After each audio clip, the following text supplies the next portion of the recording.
Hello again, friends! And you are our friends, the great Brian Last here, and of course, the star of the Drive Thru, Mr. Jim Cornette. Boy, you jumped right into that one, didn't you? We have no time to waste. We have no time to, we don't even know if this is going to air because, ladies and gentlemen, Brian Last, you are a MeTV fan on a Sunday night. Very much so. You like the vintage television, and you know they show Mission Impossible. And they're showing it in order. They're back into the first season now where Jim Phelps wasn't around, that screwball fella that they kicked off after the first season. We talked about him a while back. But you know what the recording said at the start of the program? If any of your impossible mission force are caught or killed, we will disavow. The secretary will disavow any knowledge of your actions. Well, I hereby today on the drive-thru, for you and me both, disavow any goddamn thing that happens today because we're lucky to be doing a program at all. So I would like to disavow this right now. So, ladies and gentlemen, stay tuned if you are indeed hearing this for whatever the fuck it is we're about to do, because we're lucky to be doing it. And first, it was your, not even my, sparkling Spectrum cable and internet service. It was your groovy, gravy, fucking blazing fast. Groovy gravy? Yeah, your fucking hoity-toity, hotsy-totsy. You always brag about them. Hotsy-totsy. Your blazing fast internet company up there. What's the name of them? Xfinity. Infinity? Xfinity. Infinity, Xfinity, whatever. We were going to record this program yesterday, and they notified you, well, for intermittent times between the hours of maybe 6 a.m. and whatever the fuck p.m. at night, we're just going to turn all your shit off at random. Back and forth. Looks like you got like a junkie with a clicker on the morphine drip. It's going on and off. Back and fucking forth. So we'll do this today. Well, they had a reason. It was to upgrade. The reason was to fuck us up. The reason was to prevent us from bringing truth, justice, and the American way to the world. And then we're trying to do this program today, but since your internet was blazing fast last week, but now that they've improved everything yesterday, you sound like goddamn the fucking ordering machine and the drive-thru a Jack in the Box coming out of a clown's mouth. To me, at least. I don't know. It may sound great on tape, but we're careful with our audio quality, so we disavow anything of that. And then, as soon as we finish this, and I'm not going to pontificate too much further because we're going to blazingly fast get into the program, because I've just found out I have to go visit my cousin Larry, who I've spoken about on the program, in the hospital today, which I just found out he's in the hospital last night. And somebody's going to say, well, is it bad? Well, did you ever hear of anybody feeling so good they had to be taken to the hospital?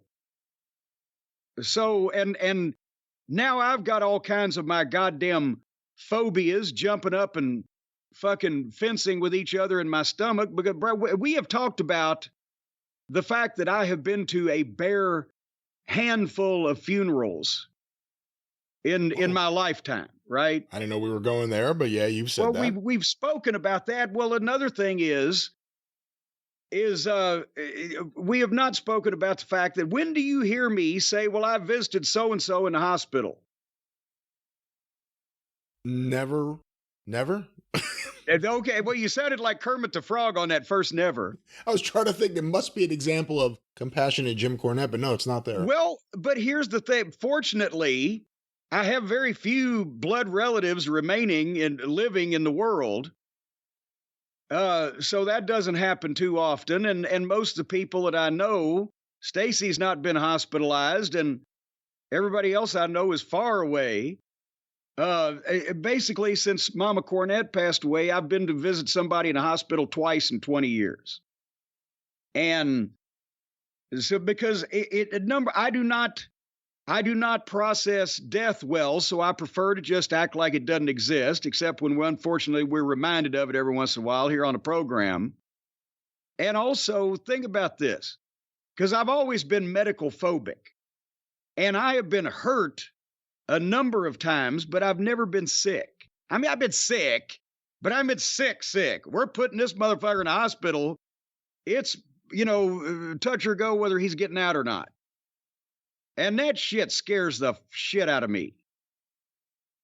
So and then when you're going to a hospital, not only are you going to see someone that you obviously don't want to be sick. If you wanted them to be sick, you wouldn't be going to visit them. Except maybe to make sure. I don't fucking know. Yeah, they're in there. Good. But also, that's where all the fucking sick people are. So you're going to immerse yourself in a sea of sick people in order to see the person that you wish wasn't sick. When's the last time you went and visited somebody in a hospital? My dad was in the hospital last year. Well, okay. When's the last time before that? When Suzanne had our son. Oh. Well, when's the last time before that? I don't recall, but I've been I visit people I care about, but I have a lot of family that we're talking about. Well, see, that's your problem. What's my problem? Like me, whittle down to practically no fucking blood relations, and it's easier. So you're going to go for the whole hospital experience today? You're going to put on the cap, put on a smock or one of those gowns, and... I don't, the last time what I did was I went in the service entrance and I found a closet that had these green outfits. And that way, because I didn't want people to, ask for autographs and stuff and recognize who I was. So I put the mask on and I put the cap on, and they had these green jacket and these green pants. And then I found these cute little slippers. And I was walking down the hall to the room that I was trying to find. And all of a sudden, a bunch of people dressed just like me came out of one door. And I got fucking caught up into it. And I got pushed through into another door. And I'll be a son of a bitch. It took me 2 hours to get out of there. They wouldn't let me open the door. They said it was sterile while they were taking something out of this fucking guy. Well. But this is your program. This is my program. I guess we're going in reverse order. Today we went from death to hospitals. Let's go to AEW. Jim, Whoa, speaking of hospitals, wait, we need to go no further. Which one of us is going to go visit the plumber? They tried to assassinate him last night, didn't they? Well, let's just let the listeners know first. The review of Dynamite will be on the experience that we are recording in a couple of days. We're not doing any reviews today, but this is topical. This just happened. The clips are out there. Jon Moxley in an international title defense against Rey Fenix with Rick Knox as the referee appeared to, at a minimum, be knocked silly. Well, at a maximum, they tried to do it again, and then he lost the belt that he just won because he was knocked silly, possibly twice. We don't know because in just in the match, because this was not the finish. This has been verified as factual. This wasn't a finish. Old Phoenix, he's gonna fucking pick Moxley up over his shoulder and do what looked like an odd variation of a tombstone pile driver, except he's sitting down, he's putting Moxley, he's got him over his shoulder in like a power slam position, but then he tucks his head, Moxley's head, between Felix's own legs and then sits down. That kind of tombstone pile driver. And you can see from the clip all the things that were wrong with this, which we'll go into in detail in a second. But then he gives him that move, and he covers him. And old corpse referee goes down for the count, and Moxley's not moving. And he counts 1. Moxley doesn't move. 2. Moxley doesn't move. And he's going to count 3, and Moxley ain't moving, and he holds up right before he hits the mat, and Moxley still hasn't moved or kicked out.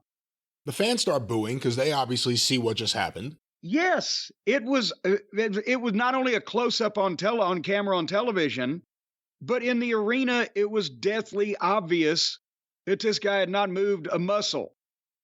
And then you see Moxley, and he may have said something beforehand, but you see Moxley say something again, something to the effect of, I would imagine, pin me, right?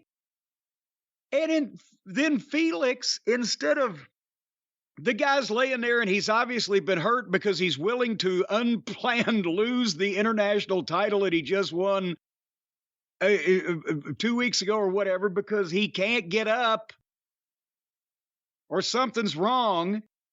So instead of Felix like running to the ropes and dropping an elbow on him or doing a flippy do and just giving him a little splash or something so the guy doesn't have to fucking move, Felix picks him up and puts him over his shoulders and gives him a little different kind of fucking thing that he just gave him that hurt him to begin with. And that one looked more dangerous than the first one as far as dropping somebody on their head and neck.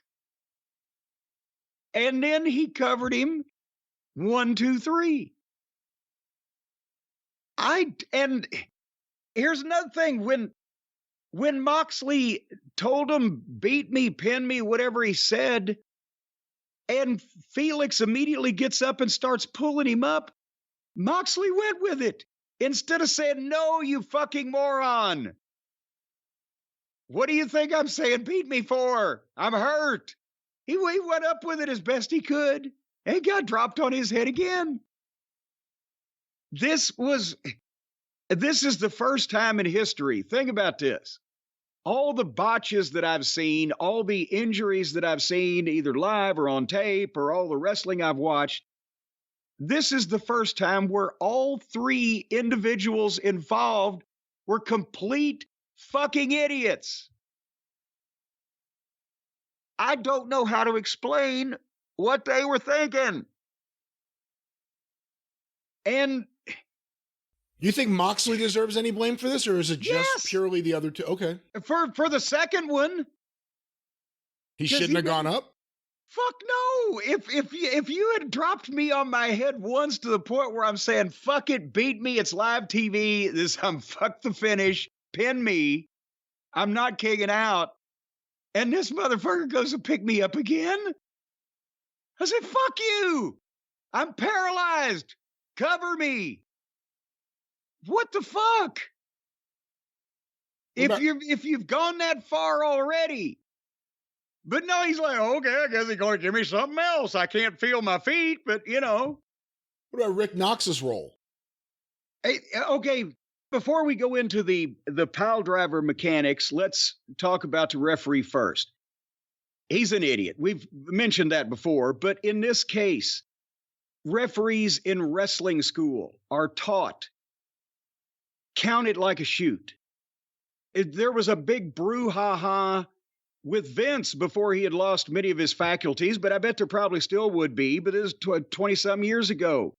God damn it, fine the referees. If a guy doesn't kick out and he doesn't count it, fuck it, I don't care if that's a finish. The heat went on the talent for not kicking out unless they were knocked out, in which case, no, you can't blame them.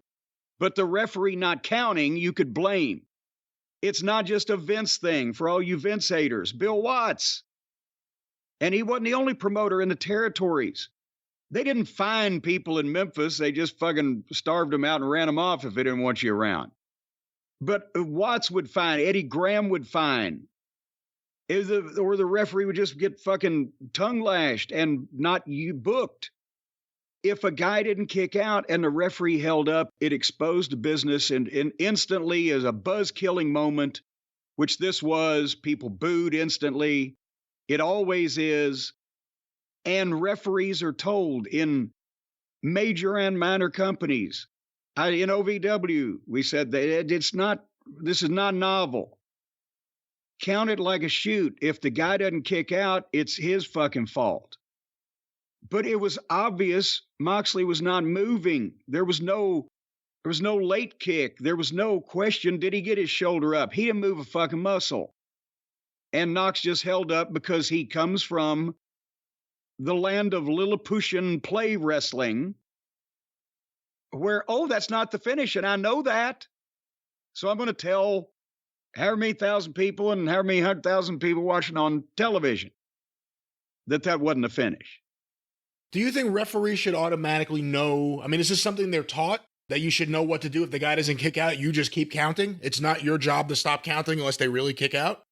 Yes, that's what I'm saying. That's part of what referees are told is you've got to, obviously it's a work and you can't get in the way and you can't really enforce the rules, but you have to act like you're trying. And if you're not counting it like a shoot, one thing is you need the same cadence on your count to where guys that work with you often can really learn it and do those close kickouts and etc.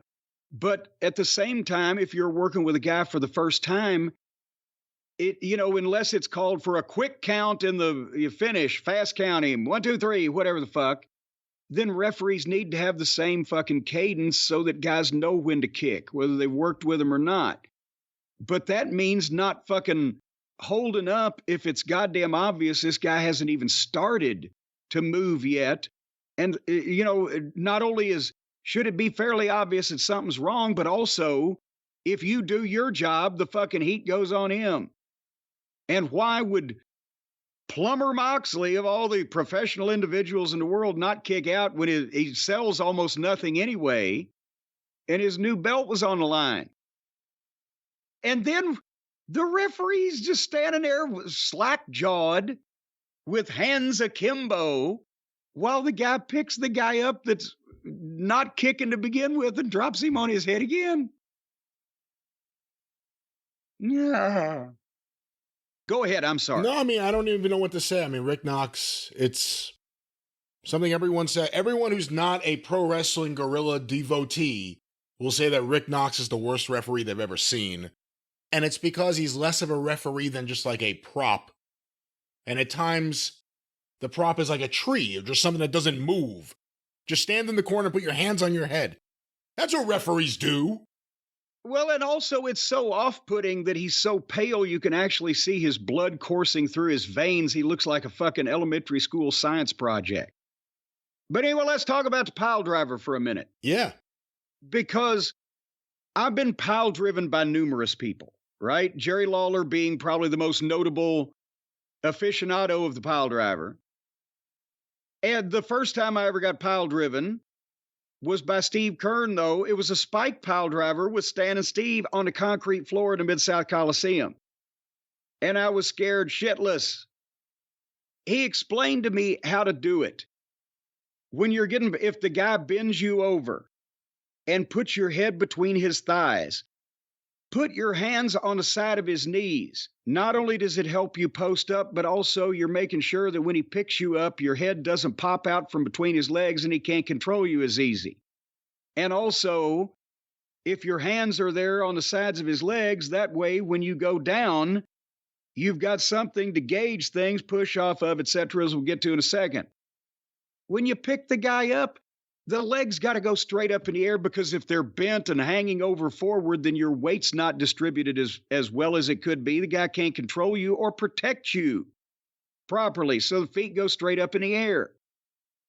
When the guy's going to jump or sit down or whatever he does, your head is between his thighs, but you also have the ability, because you're braced with your hands on his knees and the sides of his legs, that when you feel his ass land, you can still tuck your chin a bit instead of having your head straight up and down, and nobody notices.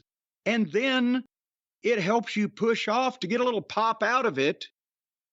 Or if you're Rob Van Dam and he's got freaky fucking muscle control or whatever, you could, without even using his hands, he can pop off his shoulders and pop straight up in the air. And that's why I laughed when they banned the pile driver, right? They're talking about in the WWE, you can't drop anybody on their head, the tombstone or the pile driver, whatever. I would rather take 25 pile drivers in a row from Jerry Lawler, just one right after another, than let one of these fucking guys put me through a table. Because it's safe if both people know what they're doing. And I've been tombstoned by The Undertaker and Kane.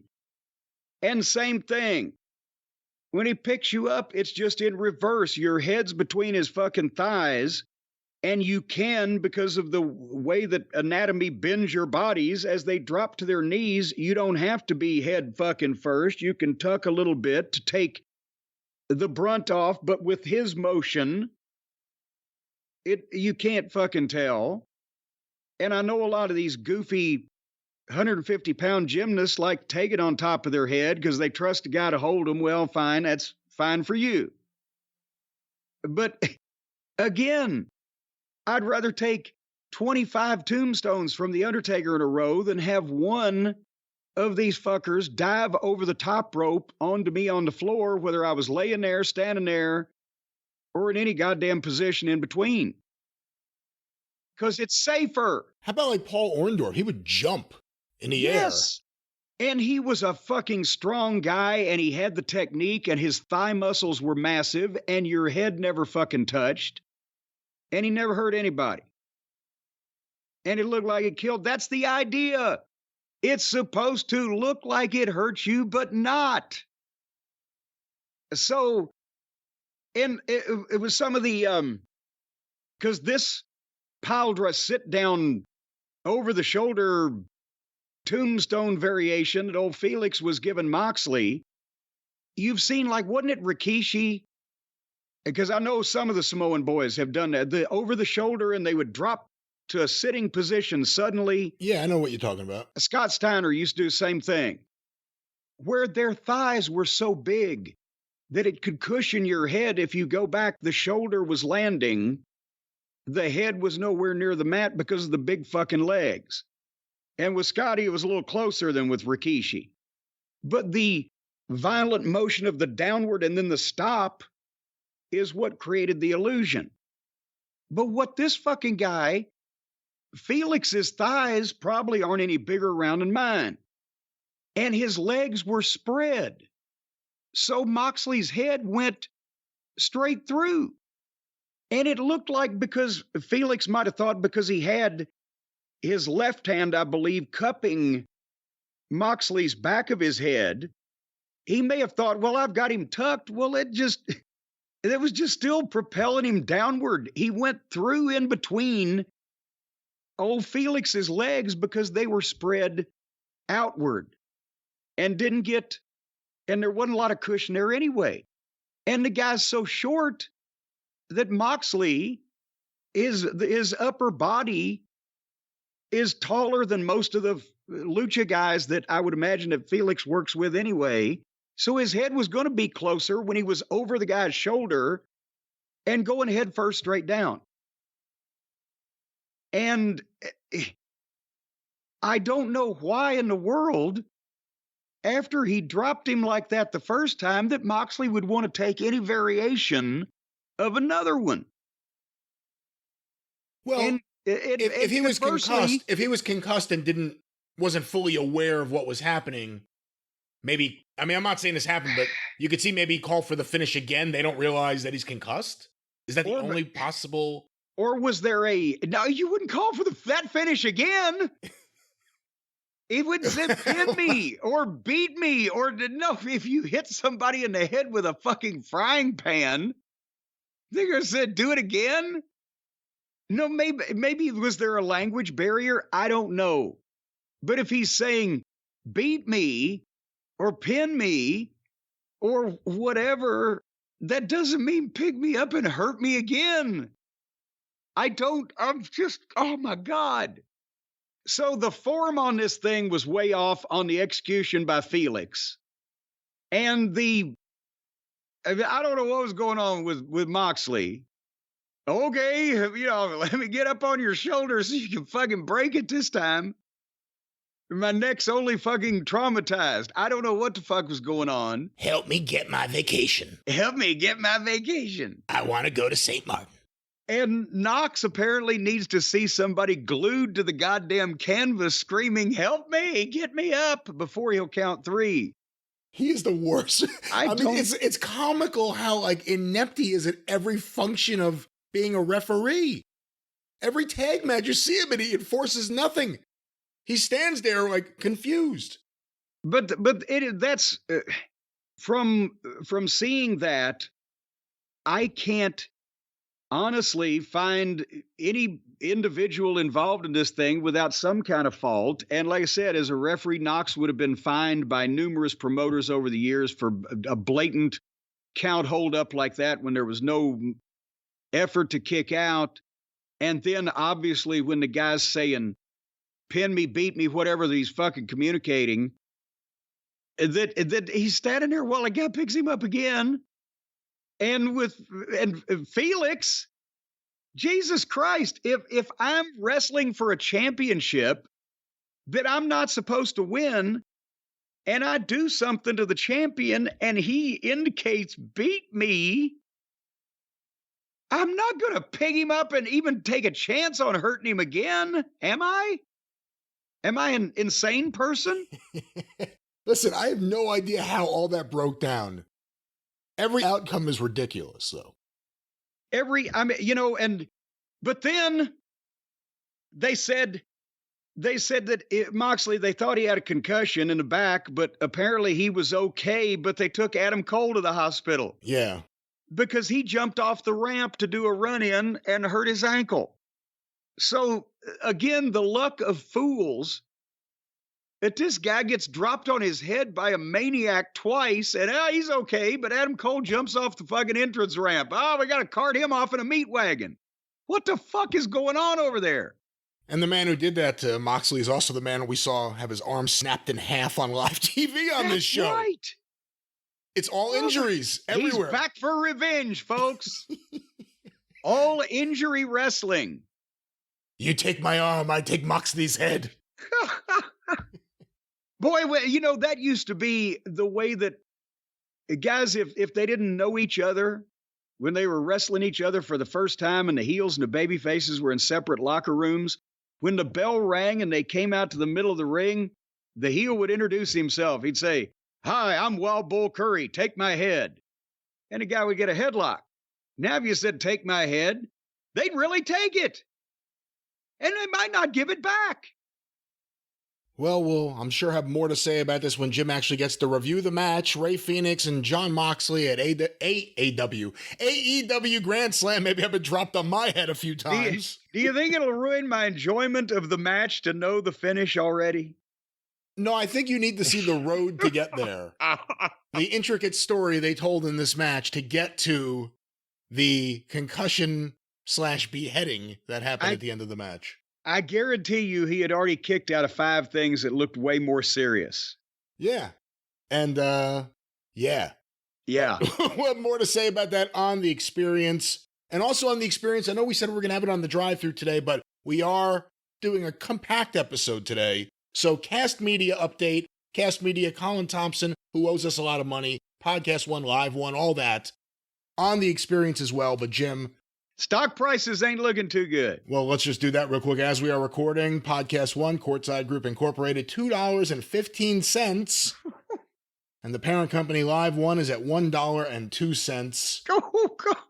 So, when I heard the term penny stocks, I didn't realize there were actually stocks you could buy for a penny. I thought it was just a derogatory term. Well, those could have been our pennies, but maybe some other time. Jim, another thing happening as we are recording today. I have an article here from The Hollywood Reporter. Alex Weprin, the writer, WWE SmackDown leaving Fox for USA next year as Raw hits the market. In addition, WWE will produce 4 primetime specials for NBC Broadcast Network, or the NBC Broadcast Network. Well, the only thing I don't know about this yet, I didn't see how many pennies there are changing hands. Did they talk about any of the value of the contract, the rights, or is that something we're going to have to find out from Thurston Howell III later on? Yeah, I think we're going to have to wait until they actually file their reports. They are a publicly traded company. In a significant shakeup of pro wrestling programming, WWE SmackDown will leave Fox and jump to the USA Network beginning in October 2024. In addition, WWE will produce 4 primetime specials per year, which will air in primetime on the NBC Broadcast Network until those ratings get embarrassingly low. I added that. But now wait. I don't think they were 10 years ago or whenever it was, but now they ain't going to be embarrassing because SmackDown, those NBC specials, this is not going to turn into WWE Rampage or WWE Battle of the Belts. They're going to fucking load those specials up because they've left network television, over-the-air broadcast television, for whatever that's worth anymore. It used to be a banner of pride, but it's still a lot of people. SmackDown reaches more people, more viewers than Raw does. But they're going to USA, and I'm assured probably not only for a lot of money, but also if they get NBC specials, they're going to load those things up. Those are going to be more destination programming than even the regular weekly series, and especially what Tony's made out of his gifts he got, because they kind of did the same thing. They made the same offer, TBS and TNT Warner Media did to Tony when they switched his network after, and they didn't want to hurt his feelings too bad because they know he's emotional. So they said, we'll give you 4 specials a year. And he took a great title for the series and then tanked it completely. Well, in this case, that was probably part of the negotiation. We're going to give up our network TV presence for you, but you're going to make sure we have one as bonuses through these NBC specials. And they're going to have a theme probably of some kind. And they're going to have matches, I would think, that are a little bit more heavily promoted. And they're going to try to do something with that as promotional tools for probably the big 4 pay-per-views. So that's a strategic business decision that I believe the WWE is going to take advantage of. But, thing you talked about the ratings, the bar is lower. And we've said SmackDown's doing a decent network rating on TV every week. You don't think quarterly specials with more oomph to them, maybe leading into Survivor Series, Royal Rumble, WrestleMania, SummerSlam, are going to do a bad number? Well, I'll continue here. Oh, okay. Don't offer any of your own thoughts. Well, let me finish the article. And again, we don't know any financials at this time, but SmackDown will debut on USA beginning in October 2024. The NBC specials will begin in the 2024-2025 broadcast season. This new deal is for 5 years. The Friday night program currently airs on Fox. It's home since 2019. The news was announced Thursday morning by WWE, which earlier this month merged with UFC. Is there any other info here? NBC Universal, which owns both USA and NBC, has been in business with the WWE for decades, with the wrestling promotion's Monday Night Raw franchise debuting on USA in 1993. Raw still runs on USA, as does NXT, the WWE's development program, not developmental, excuse me. NBCU's Peacock is also the streaming home of WWE's signature events, including WrestleMania. While the new deal will bring WWE to NBC primetime and SmackDown to USA on Friday nights, it will also mean the end of Raw and NXT on USA. Wait, what? Wait, what? A source familiar with the Raw discussions tell The Hollywood Reporter that the market for the program is extremely active, with traditional linear networks, streaming services, and, quote, unexpected players, end quote, all interested. Raw was the top scripted program on cable Monday nights this past TV season.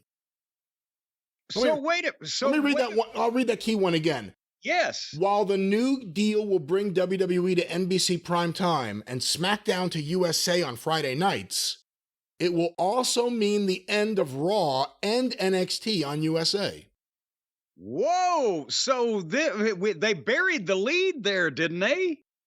Everything that I was seeing was crowing and talking about SmackDown going to USA, but are they basically now saying they're going to try to swap and potentially get Raw on one of the networks and SmackDown moves to USA? Was SmackDown more affordable to USA, to NBC Universal, than a package of Raw and NXT?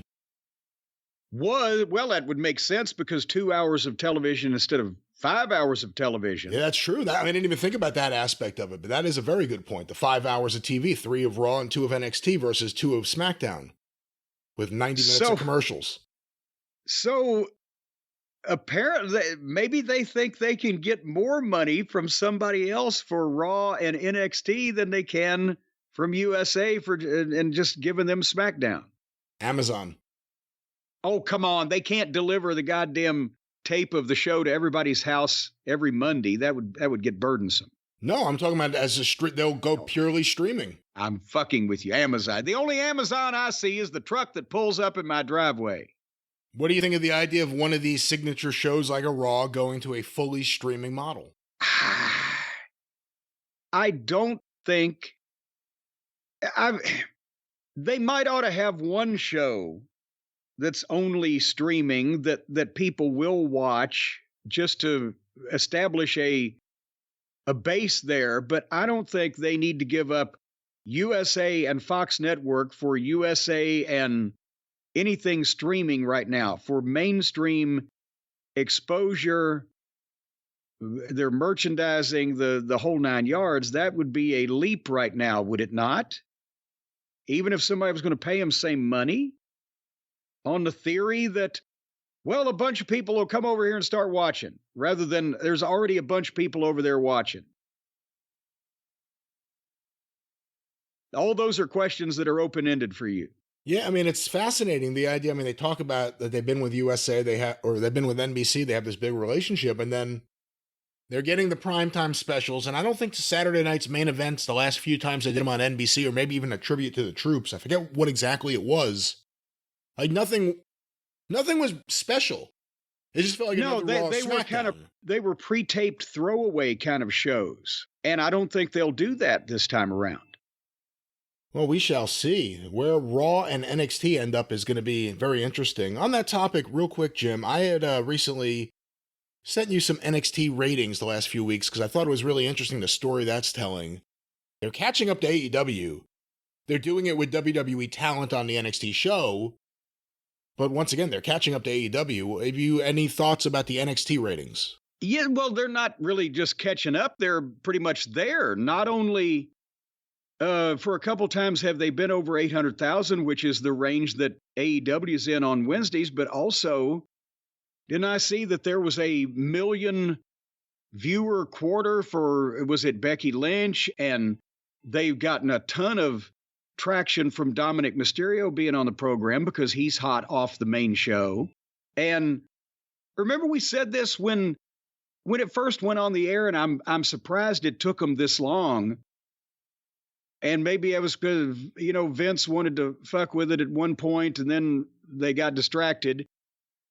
But when they were originally on Wednesday nights opposite each other, AEW and NXT, I said, NXT has the opportunity, has the availability, anytime they want to, they can bring the biggest stars in wrestling onto that program. But they didn't really load it up and do that.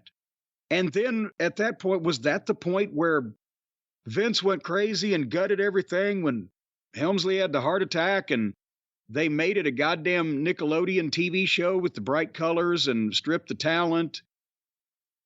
But now they're cross-promoting their main talent on another show that they have on the same network that Raw is on currently. And why the fuck wouldn't they? Because it gets ratings and it helps the young talent that they're trying to develop are supposed to be down there get seen by more people, since it's not like old-fashioned developmental where they didn't want people to see you. Do you think part of the reason why they're putting so much talent there, because obviously they're not competing head-to-head with AEW, it's not the Wednesday Night War or anything, is it about hot-shotting those numbers if you're packaging NXT, bundling it with Raw to sell those rights? Possibly. And maybe it's been that way if they were talking to USA and USA, oh, we can't afford it. Well, we're doing these numbers anyway to show other people that what they'd be getting. So, yes, and the new ownership, they want everything to come up. And of course, it's been feast or famine. Raw got hammered this past week.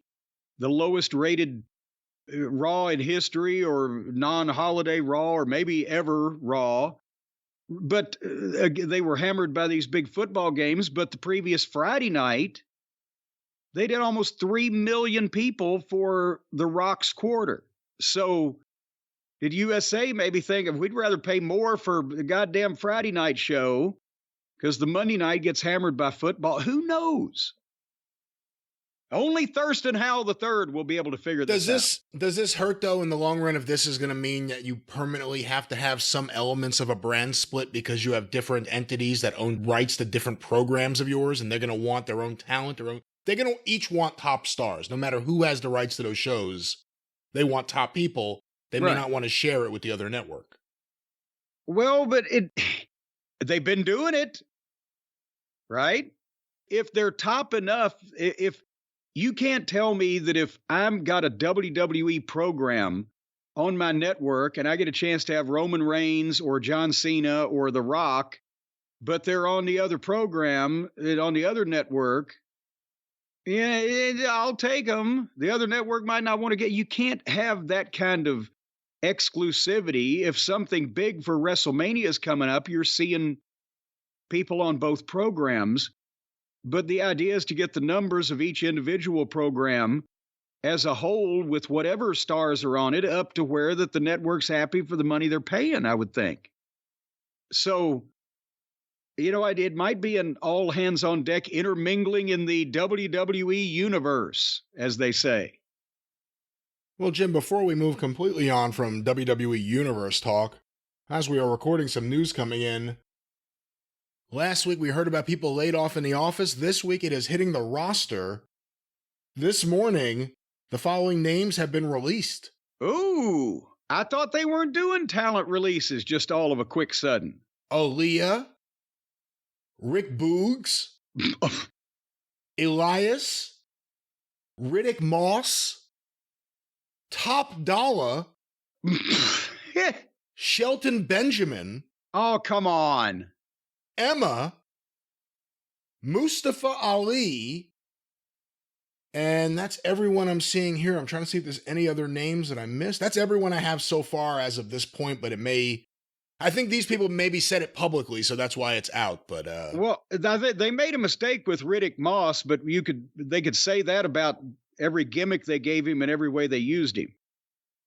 But what a athlete and what a talent he was under there somewhere. I hope he goes and does something. I didn't know a lot of the other people were still around, to be honest with you, and that may be why they got released.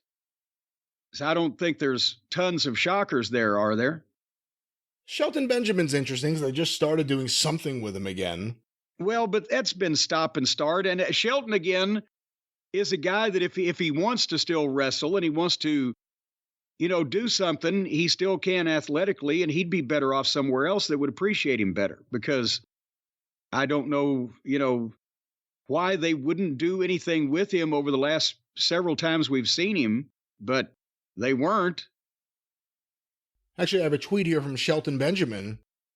I have been released from my WWE contract. I thank WWE staff, talent, and of course the fans for everything. Something ends, something new begins. Looking forward to my next chapter. Well, you know what they say. Every new beginning comes from some other beginning's end. They do say that. Who's they?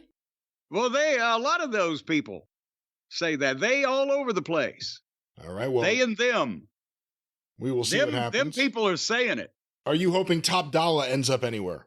Oh, yes. That is a guilty pleasure to be able to watch him just move on television. Just like a fucking manatee in a sweatshirt, I believe, as I said one time. Except, I don't know, do they tape his fins down, you think? Will you stop it? His flippers would get in the way, it seems like. Would you see him any differently if all of a sudden he starts working the indies and trying to work on his craft? Because that's the other thing. Is he someone who's going to stay with wrestling past WWE? No, because he would still be the same body. He would still move in the same fashion.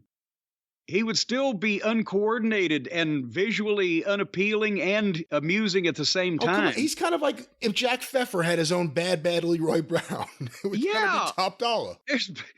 Bad Rufus Brown, his cousin. Well, we will see what happens, and good luck to everyone, and top dollar, of course, and whether you're talking dollars, I think he'll land on his feet just like he does when he tries to dive over the top rope. well, whether you're talking about a top dollar or dollars and cents, we could talk about coins. That's a transition. How'd that work? And of course, gold and silver coins. And I, in fact, have something here on my desk, and I believe you do as well, Jim. That is the cue for Jim Cornette, the popular wrestling personality, to I couldn't come in and say something. I couldn't find the button. I'm leaning over to shut up. Stop it now, because we're talking about the gold here, Brian. Is what we're done. The gold and the silver. Because silver, you know what silver is. It's just gold's little brother. Because people will take gold and silver. I've got one right here also. You hear me slam this down on the desk? This is a gold coin. And people will take gold and silver in times of crisis, in times of turmoil, in times of trouble. Let's say the zombie apocalypse happens. Let's say there's another, not just a pandemic, but a worldwide plague, and things collapse, and people are beating each other over the heads in the streets for a head of cabbage. It's got a spot of mold on it. Or let's say Trump gets elected again. Whatever the cataclysm, precious metals, filthy to lucre, gold and silver are the way to go. Platinum, too fancy. Most people don't have a personal relationship with platinum. And it just doesn't look like it's that valuable because it's so fucking light. So, you want something you can slap down on the bar of a post-apocalyptic saloon and say, give me a drink of that non-nuclear waste rot gut. What are you talking about? I'm talking about gold and silver coins. The kind that you get from Nationwide Coins. They sell government gold at cost. What government do you ask? It doesn't matter what government. Well, no, it matters. Don't say it doesn't matter. It's gold. Are you defying and denying that this is gold?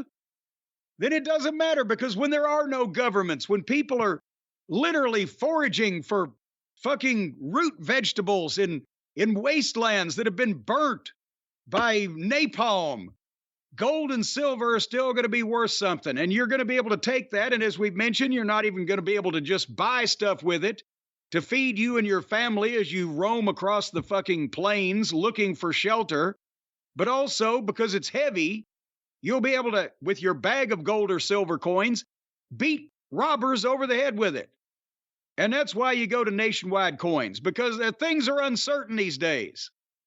You know, you go to experts for every other thing. For your health, you go to doctors. For your car, you go to a mechanic. Well, to go to gold and silver, you go to Nationwide Coins. And all of the new customers are going to get their first ounce of gold without any dealer markup whatsoever. That way you take it and you stick it in that hole in the floor where you've buried the old man's heart. You put the gold and silver coins beside it, and that way if anything happens, you've got something to take care of you and your family. And from pre-1933 American rare coins to modern American and foreign coins, Nationwide Coins has a wide array of precious metal products you can't, or you can buy, or you can't. It was glaring there. Nationwide Coins has a wide array of precious metal products you can buy to pass down to your family for generations. Even if your family 3 or 4 generations down the road grows fins and gills and has to live underwater because we poisoned the environment, they'll take these gold and silver coins with them. And if you're not sure where to start, the Nationwide Coins has precious metal consultants on staff that you can call. That's right, call and talk to them in words, verbal words, out of your own chicken lips, and they will guide you to the right gold purchase for your unique situation. Let's say you're trying to bury some gold because when you escape from prison, you're going to need a stake to get started and get to Mexico. Bad idea, bad anecdote to use. Anecdotally, I think that's a mistake. Anecdotally, well, they'll help you if you call them and ask them the right steps to take, because they want to help you, because that's why they're precious metal consultants. They consult you about precious metals. And right here, this coin is beautiful. It's a gold coin, Did you take it out of the case? Because I'm not taking it out of the case. Okay, No, I wanted to make sure. I'm not doing it either. I'm keeping it in there. It looks nice. I'm putting it in my hole in the floor in this case so that there's no chance it can be scratched up before I have to use it to bludgeon an intruder.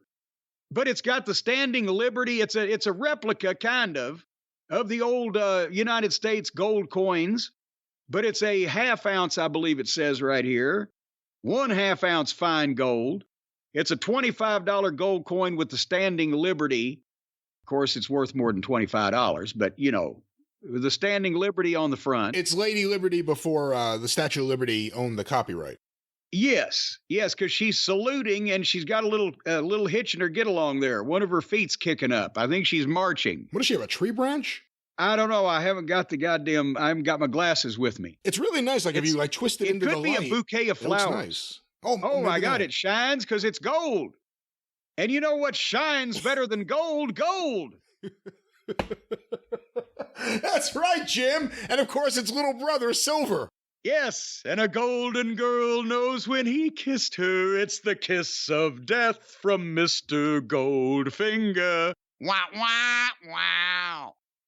Anyway, wow. They're one of the nation's leading precious metal firms with over 100 years of combined experience in the precious metals industry. They have 2 old men and one of the guy's nephews, 40 years, 42 years, and 18 years, respectively. That is not the way it works, but they do have the right people. And their team is here to help you make the right decisions with your gold and silver needs. Thousands of satisfied customers. They got an A+ Better Business Bureau rate. I didn't even know they gave A+. I didn't know a business could be so fine and so upstanding that the Better Business Bureau would say, well, you get an A+. Ain't nothing going to top that. Look at this coin. It's beautiful. Well, it is a nice coin, but my gosh, A+, that's it. You know what? They bring it to you and they breathe on it. And they shine it right up on their shirt before they hand it to you. That's nothing of the sort. They do nothing of the sort. This coin that I have here in my hand from Nationwide Coin is in a very nice case. It looks it looks nice. With a black border, not a plastic, that sounds cheap, but one of these lucite type of cases where it's a display case. You don't get fingerprints on it. There's only one set of teeth marks on this coin. There are no teeth marks on any of these coins. Well, no, as soon as you get a gold coin, you have to fucking bite it to make sure it's real. No, have you ever seen a Western movie? That is not recommended by anyone's dentist, but what this coin does have is amazing detail on the face of this eagle. If I twist it into the light a little bit, I see every little feather. I was about to say hair. Every little feather on this feathered friend's head. And you can get your own feathered friend from Nationwide Coin. Yes, and the eye is twinkling at me once I flip it around in the light. They got a 4.6 out of 5 rating on Trustpilot. So if you can't trust a pilot, who can you trust? And they offer free shipping and insurance on all the orders just to make sure nothing goes sideways. So if you want to work with the gold standard in the gold industry or the silver standard in the silver industry or all these precious metals, go ahead to nationwidecoins.com/JCE and use the promo code JCE at checkout for your very first 1 ounce gold coin at no dealer markup. They're not going to bite it. They're not going to mark it up with a Sharpie. They're going to give it to you without marking it up in any way, shape, or form. Financially, visually, or otherwise. nationwidecoins.com/JCE and use the promo code JCE and get your own goiled. They have goiled? They have the greatest goiled in the whole world. Greatest goils. Goils. Get your own gold coin. And once you've got enough of these gold coins, you can go out and get you some goils. All right, well, let's get back to the wild of wrestling, if you will, Jim. Birmingham. It was one of our better towns. We have some questions here from the Cult of Cornette Facebook group on the Facebook page. People are still getting in. People are still trying to get in. There's a lot of you. We're trying to make sure no riffraff get in. It takes time. We're sorry. You want to separate the riff from the raff. Occasionally we'll allow a little riff, but never any raff. This question was sent by Joe Malley. What's the most unintentionally hilarious thing Jim has ever personally seen happen in a wrestling ring? Oh my God. Well, I mean, oh, geez, that's hard in 40 years on the sperm of the moment here. Unintentionally. Well, that's the thing. You know, there's some element of comedy when shit goes sideways, as long as everybody's okay at the end, like when ropes break or people slip and fall off, or, you know, not a comedic spot, but some unintentional shit. Dr. D, David Schultz, I've told this story before. When I was still a photographer, Schultz had a deal where he would shoot a guy into the ropes, a big leg lariat. He would shoot a guy in the ropes, and then he would run, take a couple of steps, jump up in the air, and stick his big old long leg out and just blast a guy with it, right? And it was just, you know, it was different. So one night, Schultz and Dennis Condrey, are wrestling Ricky and Robert Gibson in Louisville. And at that point, Ricky Gibson gets a sleeper on Dennis and turns his back to Schultz. And they're going to stop Ricky for the heat, you know, in the match by Schultz is going to come in and jump up and give him the big leg in the back of the head, right? So the referee's putting Robert out, or he's distracted with Robert, and Schultz jumps in the ring, takes a couple of steps, and runs and jumps and sticks that leg out. And at the same time, Dennis is in a sleeper, and he can't see. He kind of slumps over a little bit, and Ricky Gibson slumps over with him. And Schultz went straight over their fucking heads and landed right in front of them. Boom! And there's both Dennis and Ricky are now looking at Schultz, who's landed on his ass, and the referee turns around, and there's Schultz there, and Schultz just gets up and walks back to the fucking corner. Or the time, I've told this story before, but it was fucking hilarious, Mike Furness's comeback in Knoxville. Yeah. The Doug Furness had come to Knoxville to Smoky Mountain Wrestling to work against the Heavenly Bodies because we were breaking Doug's brother Mike, and he had played football at University of Tennessee also, not to the level of Doug, and Mike didn't take in the wrestling business. And then he was driving Domino's delivery and somebody ran into him, and that ended his career. But Doug's selling. The Heavenly Bodies getting the heat on him, and it's the big hometown audience, Knoxville Civic Coliseum, Christmas night. They've come to see the Furness brothers.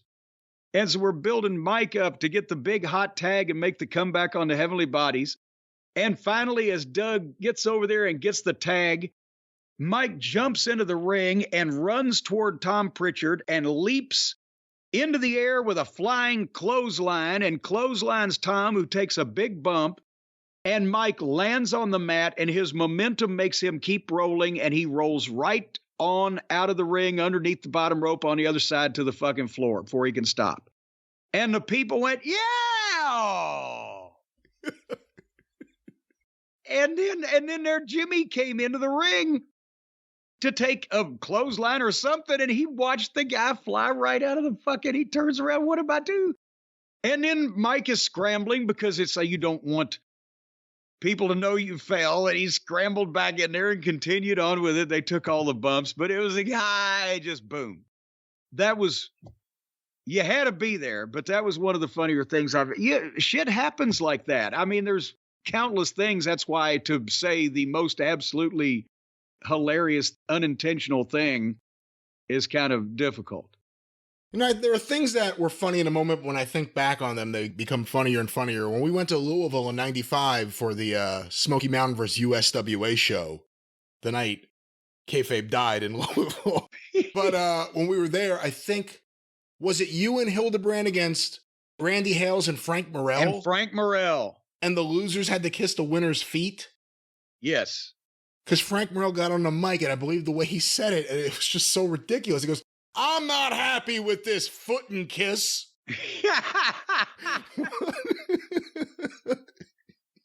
Okay, everyone knew what he meant, but he said nothing.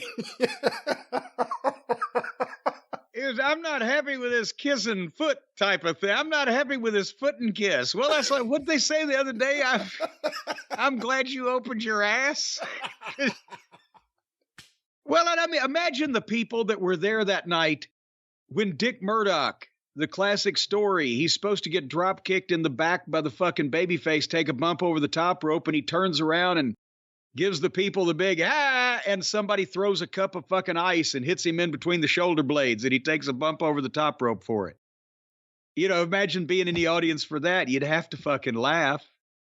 Is that one of the things that Terry Funk did best? That he could mix moments where the fans, in times you could only laugh, but then he also made it serious. Yes, and Dennis Condrey used to phrase it better than I ever have heard anybody with that type of thing and guys that could do that. And the Midnight did it, especially on spot shows. You'd make them laugh and then make them mad because you made them quit laughing. The baby faces could do the funny shit to you and they'd be laughing at you. But when you did something dirty and cut them off and then it got more serious, you made them mad because you made them quit laughing. And then they wanted to see you get your ass kicked again. And then in the comeback, hopefully you would. All right, Jim, let's get another question here from the Cult of Cornette. This one from the Cult of Cornette Facebook group, sent in by Warren Howler. Who? What? Howler. Well, you just pronounced that very Howler. Howler. Well, the E Howler. after the W made me extend it a little bit. How would you pronounce it? Howler. Well, let's see what he's howling here. How much of a vote of confidence was it when Dusty Rhodes told the locker room when the Midnight Express came into Jim Crockett Promotions in 1985 that they were his new top heel team and that they would not be losing until he said otherwise? Were the Midnights and Jim told of these plans before they came into the territory? Well, no, to answer that question first, no. We were told, we knew he wanted to use us. We knew that both Dusty and Flair, because for stories and reasons I've told before, when they had came to Louisiana, they wanted us there. Crockett wanted to bring us in. So we knew they were going to use us well. There was not the knowledge. He never said, I'm not going to let anybody beat you until I say otherwise. But he said that. Dusty would always have meetings where he would either introduce new talent in the territory or just give you an update. A lot of times it was an intermittent team meeting where everybody went over to Crockett's office and all bundled into Dusty's office. If you can imagine 26, 28 of these guys with referees and everybody in a fucking 16 by 16 foot office with a fucking desk in it. But, and he'd have team meetings. He'd give the game ball.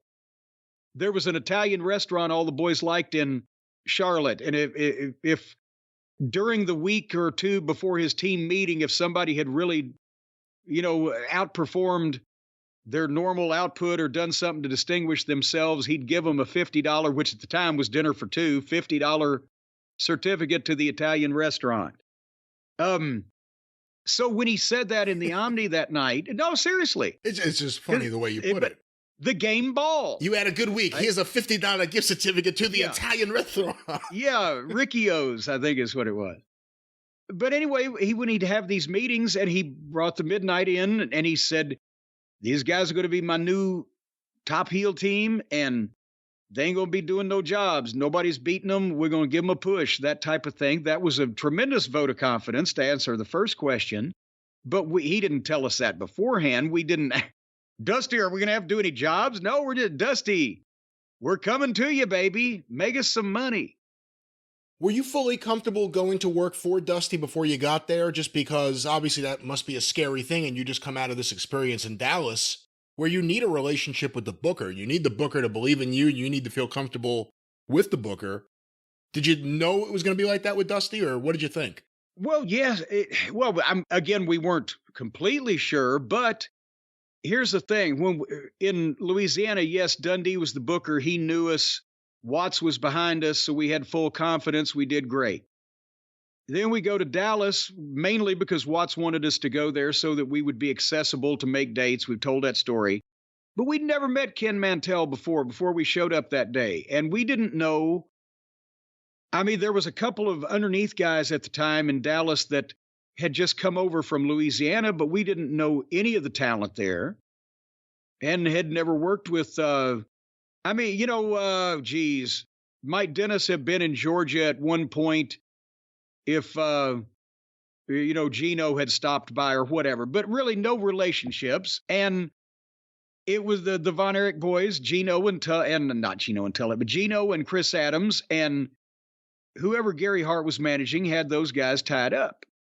So as a result, we weren't used on top. But then, to answer your question, Flair had said, you guys got to come to the Carolinas. Dusty had said, yes, we'd like to come to the Carolinas. I talked to Jim Crockett on the phone. Yes, we can't wait for you guys to come. So it wasn't like we're going to dip our toe in the water. We had the confidence of the people that were at the top of the company, but then it just depends on whether you get over in a new environment. We were pretty sure we would, especially because the rock and roll were going.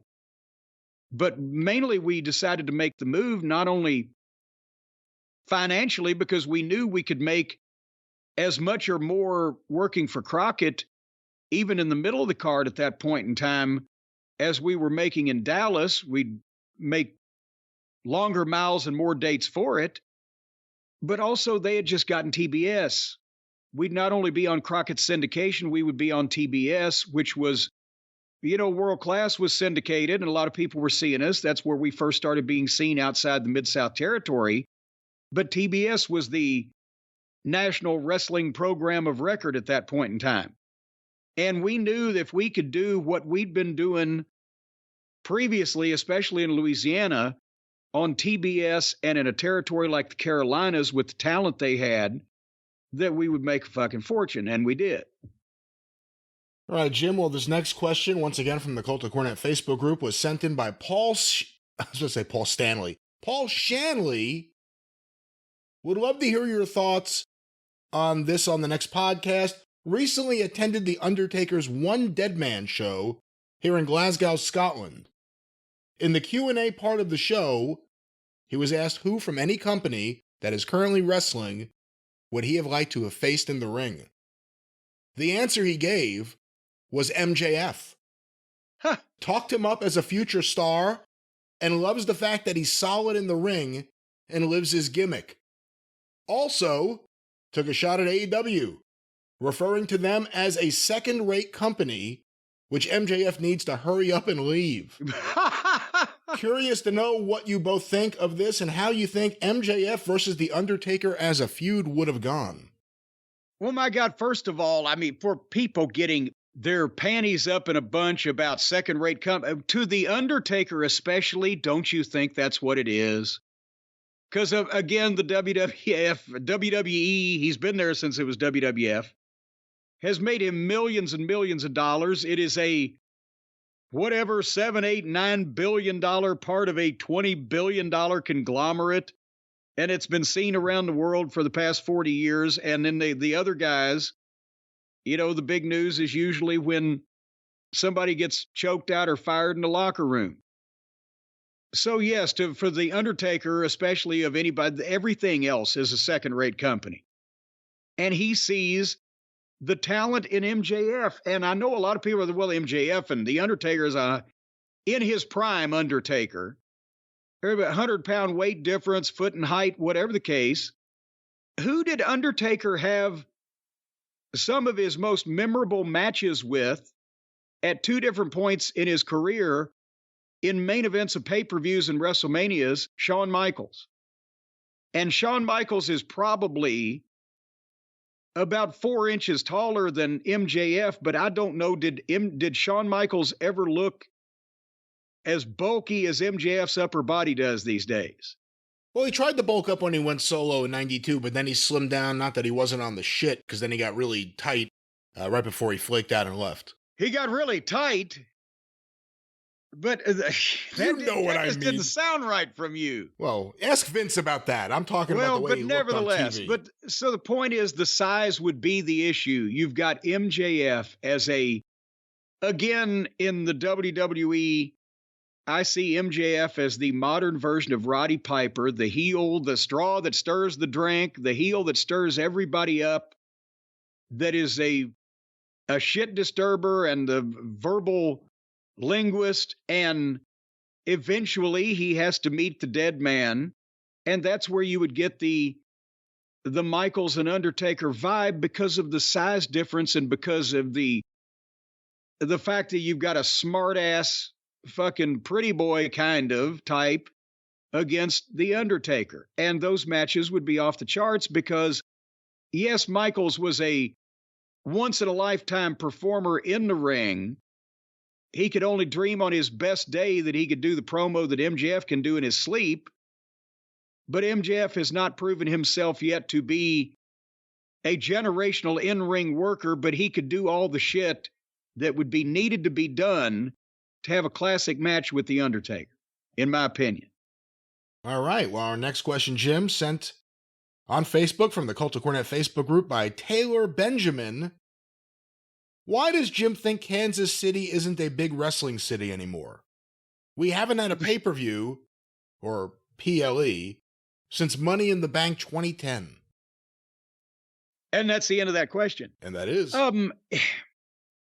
You know, and I've joked about Kansas City before in the territory days, except if you were Harley Race and part owner or Bulldog Bob Brown and you lived there and had, I don't know, what do you have, a liquor store or other side businesses? I don't know. You weren't going to make any money in Kansas City, in the Kansas City territory. You weren't.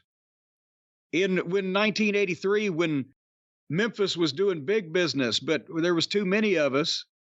You know, Kenny Wayne was trying to get booked through Buck Robley. Buck was booking in Kansas City. And he's like, Buck, how much might I make there? He's, well, Buck said, I made $350 last week, but that was for working and booking. And fuck, I was making almost $300 a week being the flunky manager in Memphis. And Frank Morrell had the great line. He said, Buck tried to get him to come to Kansas City one time. And Frank said, Buck, I just don't think I have enough money in the bank to come work for you. He said, last time I came in there, I came in a $20,000 Cadillac and I left on a $60,000 Greyhound. But anyway, as far as modern times, I mean, you know, Kansas City is a great sports town for their local teams and et cetera, et cetera. And it's not like, you know, the wrestling shows are held in the old Memorial Hall in front of, you know, a dwindling crowd of, you know, income challenged individuals like it was in the dying days of the territory. But Kansas City's still not in the middle of, you know, big cities that they like to go to with places around that people can drive from. One of the deals why they put that, which WrestleMania was at the Hoosier Dome years ago? WrestleMania 8.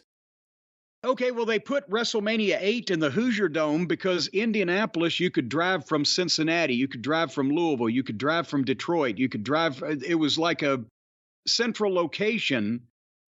And maybe, I don't know, maybe they just can't route well with Kansas City. Besides St. Louis, what major city would you route with Kansas City if you had to do a pay-per-view one night and a Raw the next night and whatever the fuck? Do you think because of the Owen Hart death that would cause them to stay away from Kansas City for a lot of this stuff? Then they wouldn't have gone back in 2010, would they? Because it's a lot closer in 2010 to what happened than it is now. All right, Jim, well, let's get another one here. This is from the Cult of Cornette Facebook group by Anthony Scaldone. A go-go? Anthony Scaldone, I believe this would be. And there's a picture attached here. Recently, a friend's father passed away at age 80.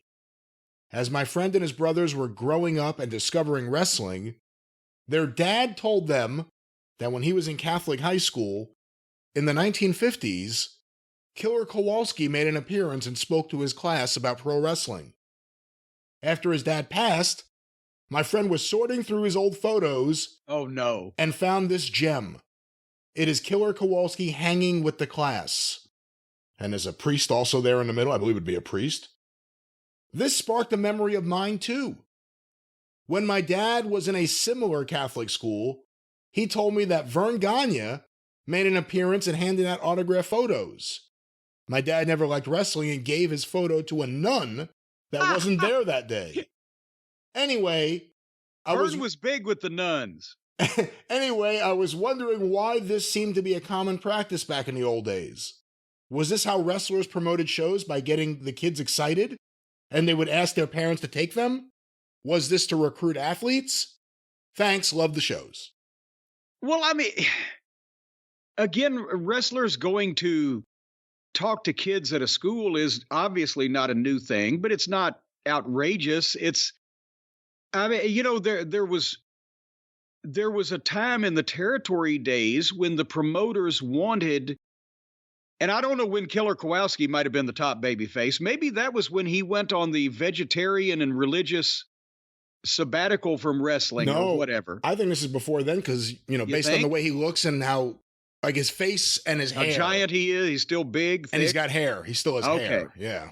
Well, he was always a nice fella, but the promoters would want the baby faces in the territory to go and be seen and be, loved by the fans, the population, the people in the towns. Maybe there was a wrestling fan at the school. A principal might have been a fan. Hey, they'd call the office and say, could Vern Gagne, the cleanest living athlete in the world, come down and speak to our fine school of, kids or whatever?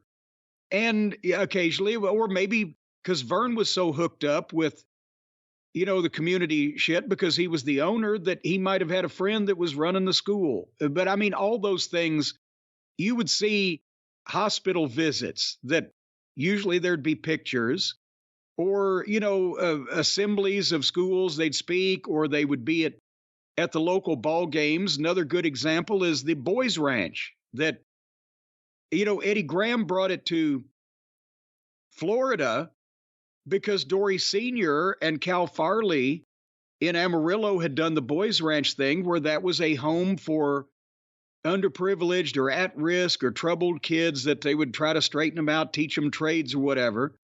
And they were always heavily involved in that.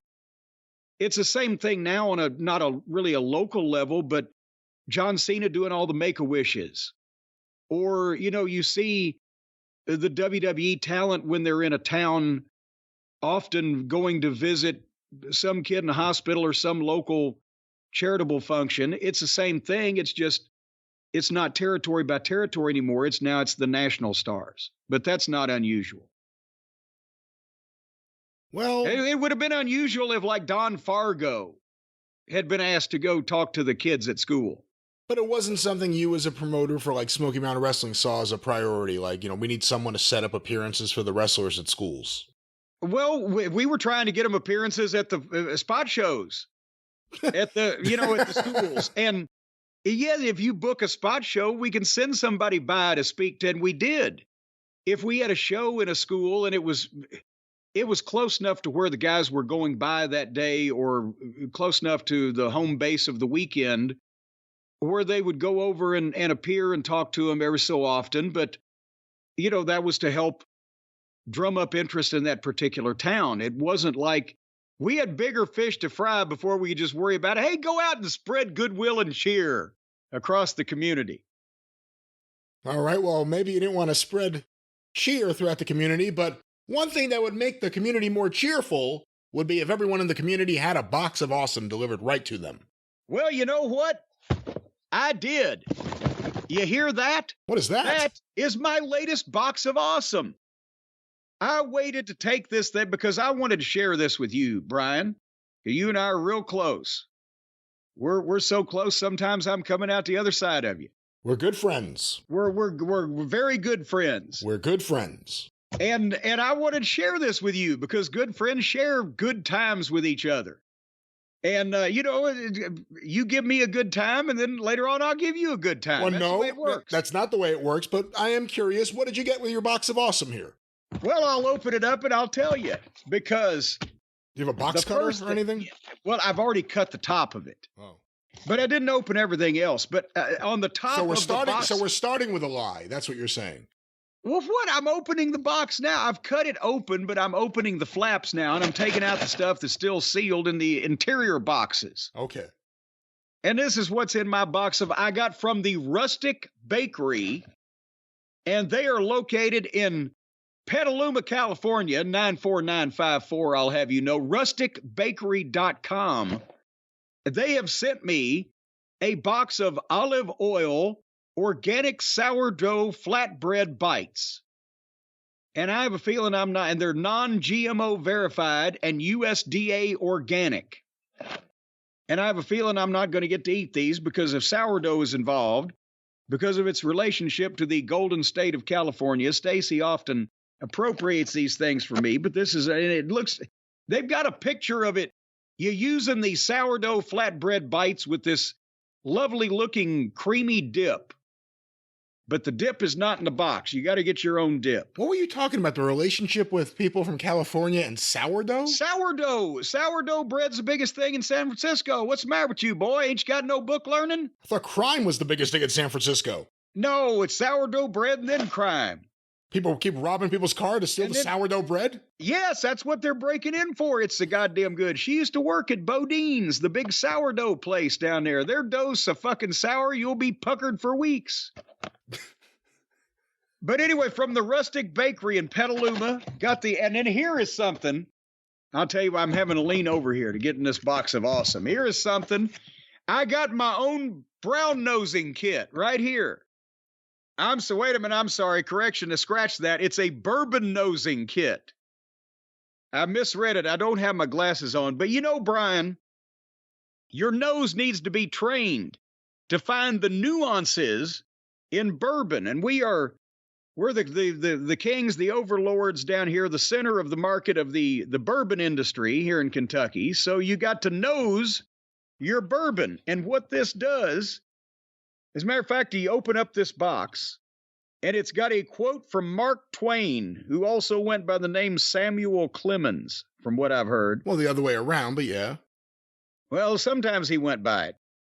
Too much of anything is bad, but too much good whiskey is barely enough. That's what he said. And so what you do here, what they've got here, you see, on this kit, is they've got the various implements or ingredients that's in bourbon. You got your oak, you got your caramel, your cherry, your black pepper, your brown sugar, and you nose these. Oh, yeah. That smells like corn.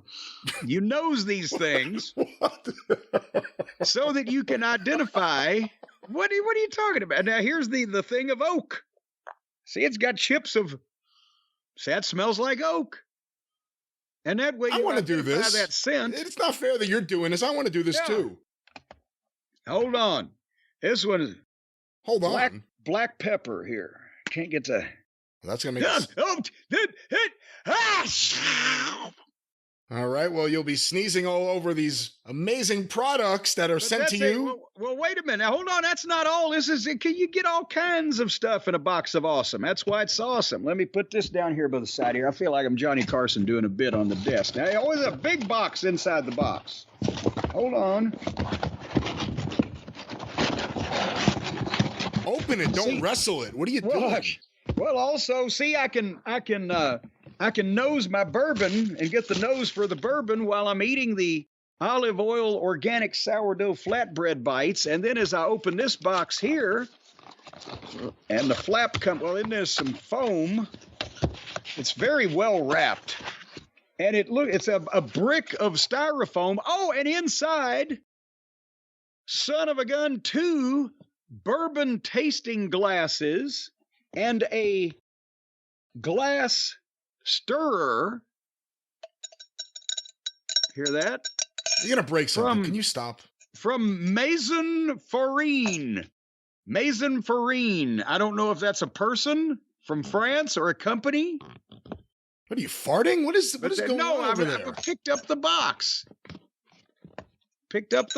It's got little places you put the straw, the stirrer, the glass stirrer back in the thing, and the tasting glasses, and then you put the brick of styrofoam over the top of it, and they won't get broken that way. So I'm all fixed up for nosing out some bourbon and eating some crackers. All right. Well, but that's what folks. You can get all sorts of things, not just that, but all sorts of things. Not all that. You can get that if you want, or you can get something that's all that. You can get with this, or you can get with that. You can get with this, or you can get with that, or you can get with the other thing. From camping gear essentials to cocktail upgrades and cozy threads, Box of Awesome has collections for every part of your life. You go to boxofawesome.com and you take the quiz, because they'll tell you, or you'll tell them, what you're interested in, and then they'll tell you what they're going to send you, and you're going to like it with a smile on your face. And they release new boxes every month across a ton of different categories of interest, genres, and each box is valued at around $70, but you only pay a fraction of that price because they know people and they get you hooked up with discounts. Some of this stuff fell off a truck. None of this stuff fell off a truck. Well, it didn't get damaged. None of this stuff fell off a truck, and of course, not damaged, as we just heard from your playing with glass. Yes, they're wrapped very well, and 90% of everything that comes in your box of awesome is from a small up-and-coming brand. So a lot of these small upcoming brands use small trucks. It's easier for things to fall off. But you're supporting small businesses, as far as they know, when you cooperate with this.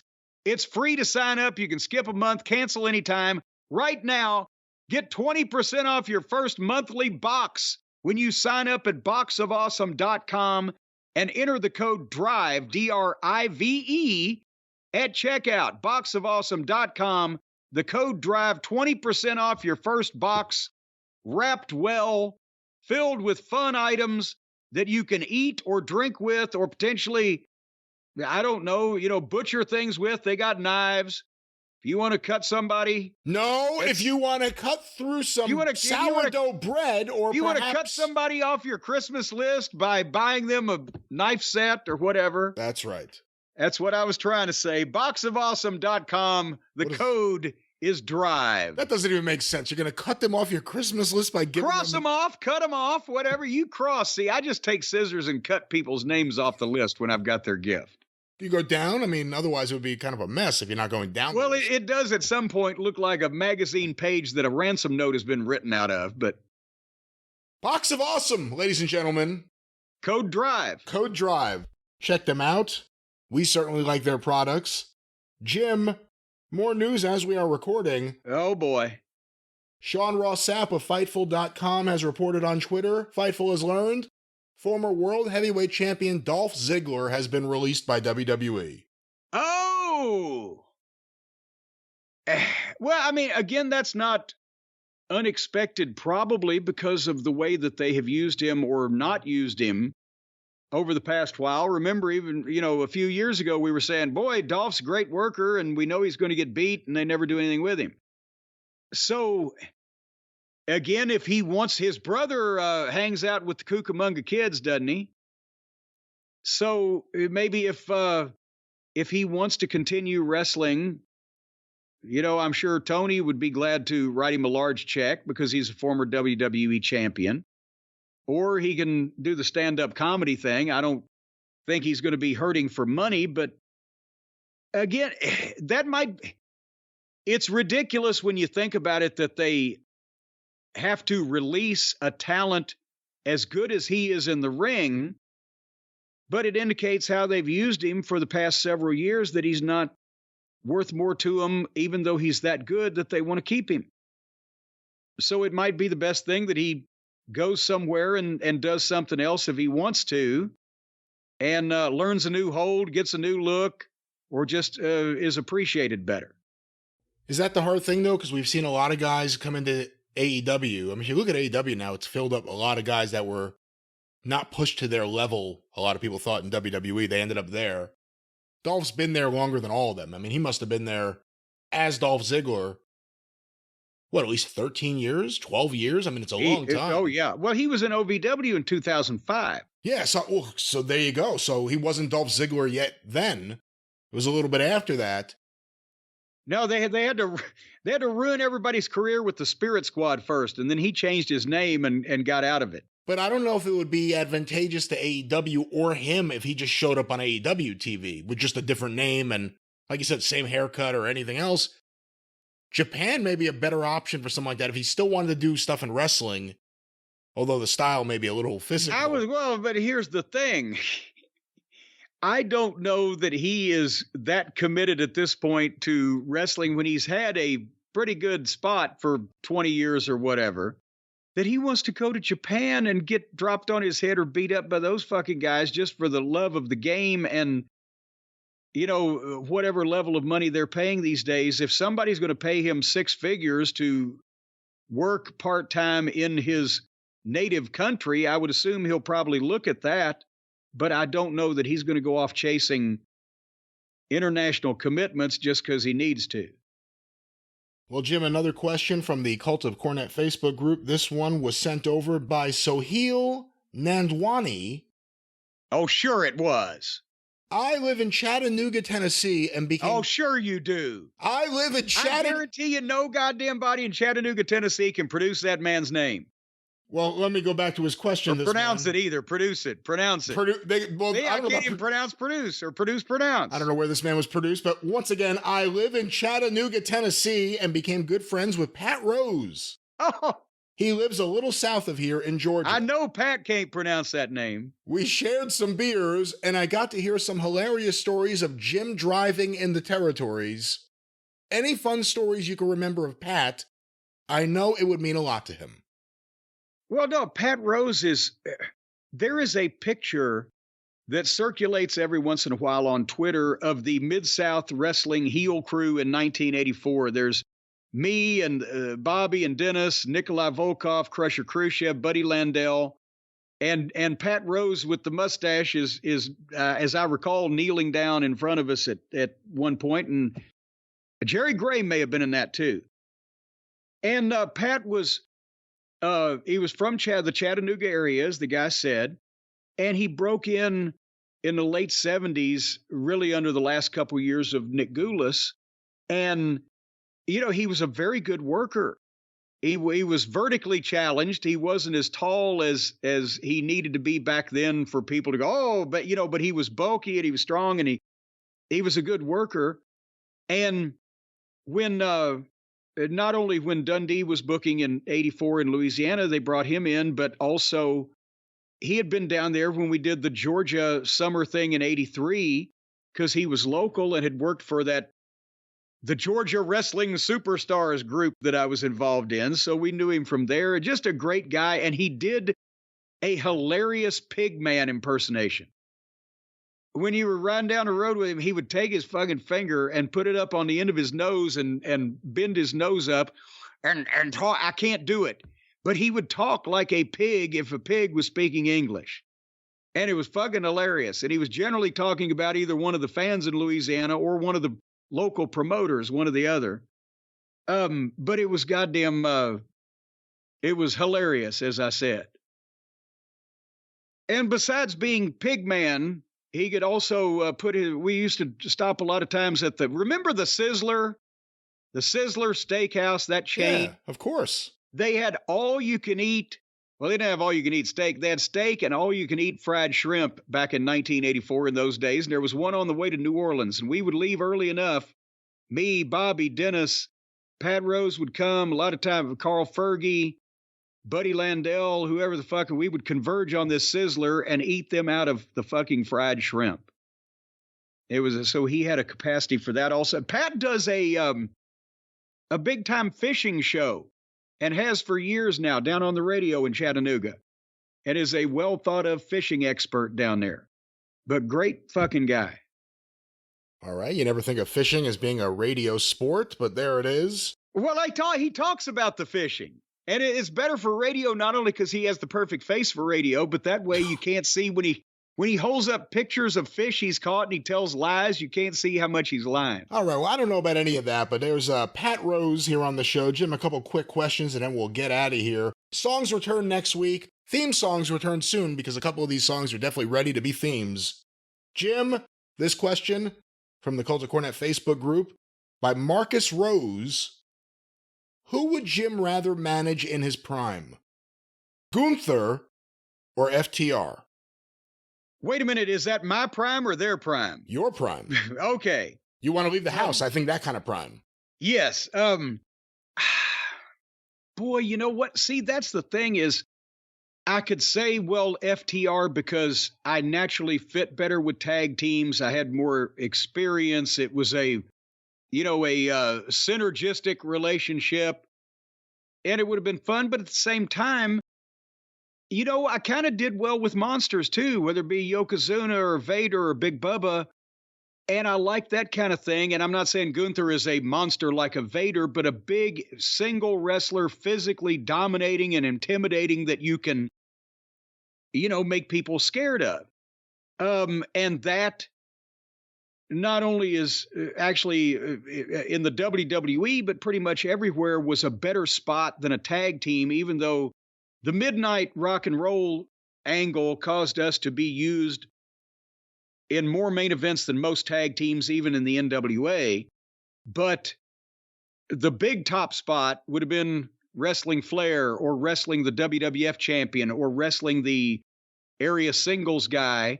So there had been probably more money if Gunther and I were together in a particular territory or place. FTR would have been more fun. I think we could have made a little bit more money with Gunther. Jim, our final question here today, sent via the Cult of Cornette Facebook group by Andreas Heitzinger. What is... Now that somebody's just making all these names up. Well, I think his parents made that name up when they named him, but what is Jim's favorite tag team finisher? Oh boy. Well, of the Midnights, of a team that I've personally managed, or just the greatest tag team finisher of all time? Well, your favorite tag team finisher of all time. Or my favorite. I always loved the Midnight Express's Vegematic. The leg drop when Stan had the guy bear hugged. That was probably my favorite one of theirs, just because, I don't know, I liked the way it looked.